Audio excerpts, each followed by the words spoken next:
Yun, good morning, good morning. Ito yung ating another set of breeders. Ayan.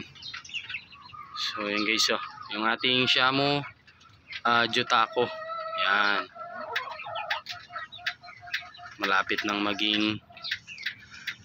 mag-itlog na naman. Ayan. So, bali hinanapan ko ng pares yan na Ganoy. So, ibang breed na naman guys. Ayan. Ito yung magiging kaparis niya ngayong breeding. Ayan. Ganoy Hookline. Ayan guys. Ayan. Bata para. Pero pwede na. Ayan. Ready to breed na rin. Yan yung kanyang mukha guys. Oh.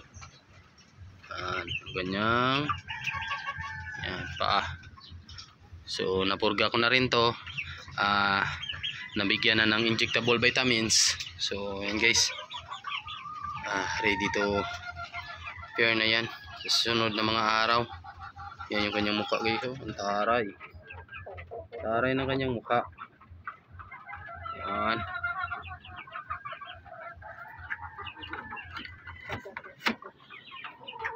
Yan guys. So ito kasi ito nakalaki yung mga pasisyo nila eh. Yan. Guys. Siyam na piraso. Yan. So yan yung mukha niya. Yan. Pumupurma-purma na. Yan guys. Yan. So malaking inahin din to.